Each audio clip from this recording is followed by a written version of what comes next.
Welcome to this tutorial on Vendor Partner Portal powered by Smartsheet for Cushman and Wakefield Partners. So through this portal, vendors who are working on our DNB projects can manage their profiles, register on the portal, see the purchase order list, raise invoice request and upload the invoices with the required documents, and also track the payments of the invoices that are already raised. So this is a quick introduction to this portal. There are more detailed videos about individual sections of these portals as well, but I'll go through this one from the top to bottom. So as you can see, this is a single page interactive guide for vendor payments. So you will know how to do a certain step and as well as do that step in the same page. So it starts with the portal registration section. This is a one-time process. If you have already done it, no need to do it twice. It has three components in it. The first one is initiate the registration. So this needs to be done once per company. Once this is done, the second step is to create an account on Smartsheet. This is a free account. So every user from a company who has to access this portal should have an account. So this should be done once per every user. And lastly, verify the access. Once you have created your account, you can click on verify access. It will take you to a form which you have to fill. Again, this has to be done only once per company. So I just repeat, registration is once per company, that is once per PAN number. Create account is for every individual who has to access this portal to raise invoice requests or do other interactions. And verify access is once per PAN number. Moving down, please note, once you do all these three steps, it may take up to 72 hours to enable the portal access for you. Typically, we do it much faster. That's kind of a maximum timeline given. Moving further, a general notes on the troubleshooting. So as you can see, I can see the modules here. Module 1, manage company portal access info, and module 2.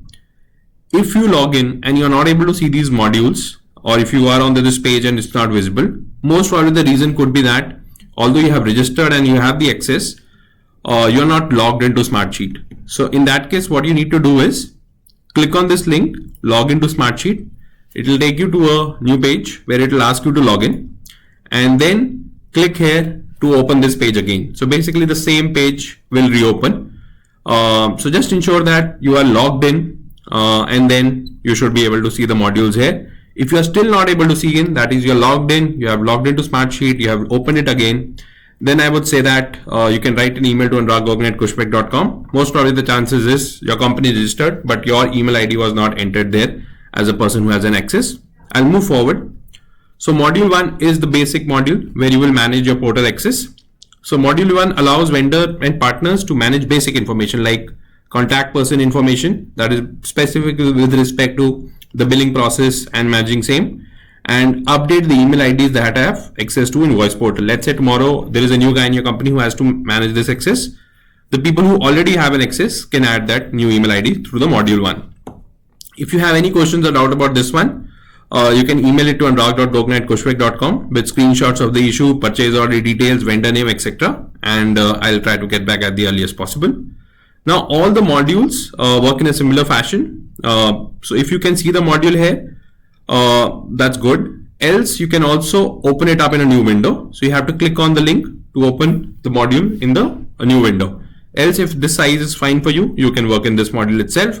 Currently, I'm not seeing any information, but for you, it will show all these information like the company name, PAN number. So these are individualized access, so you will only see it for your own company.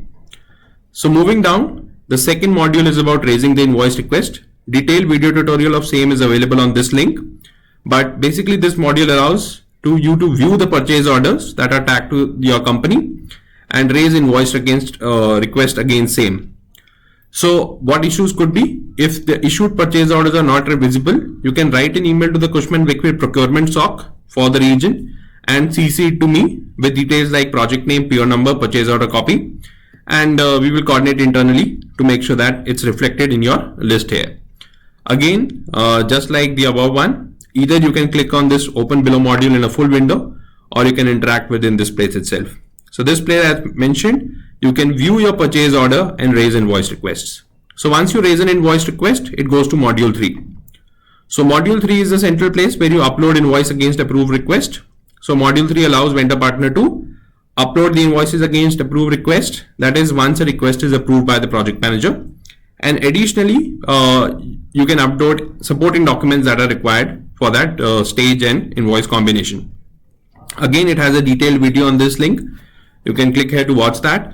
Important note, so once an invoice request is approved, invoices shall ideally be raised within 7 calendar days until unless rejected by the PM and you have to re-upload them. If invoice is rejected, please coordinate with the PM to re-raise the correct invoice request. Maybe again via module 2 and then come to module 3. If a PM rejects your invoice, you will get a notification that an invoice has been rejected by the PM for so and so reason. The logic works similarly. You can open it in a new window or just work it within this segment itself. So as soon as you raise a request, you will see the status as request raised, and once the request is approved or rejected, the status change will also show here. Lastly, we have the module 4 right now, which is your track your invoice payments. So this is, as the name suggests, once you upload an invoice onto the portal, that will be visible here in module 4. And you can see the status. So the status will change from stage 1, 2, and 3 and more forward, eventually to the status paid. It may get rejected midway also, so you will get notified if it's rejected. So module 4 allows vendor partners to see the list of invoices raised till date to Cushman & Wakefield for DNB projects and see the status of approval, payment released, TDS deducted, etc. So if you upload the same invoice twice, it will be tagged as a duplicate. So please don't do that until unless the initial one was rejected. If you upload 2 invoices with the same number, then no one in down the line would be taking action on it because it will show as duplicate in their system. So just ensure that you upload one invoice only once until unless it has been rejected. Logic is same. You can click here to open the module 4 into the new window or just interact with here. There is no active interaction required. This is just for you to view the contents, so it should be good within this window itself. If you have any questions, you can write an email to Anurag.Gogna@cushpec.com. The email ID is given here with the relevant screenshots and email, and we will try to resolve your concern at the earliest. Thank you for watching this tutorial. Again, link for this portal is given in the description below. Thank you.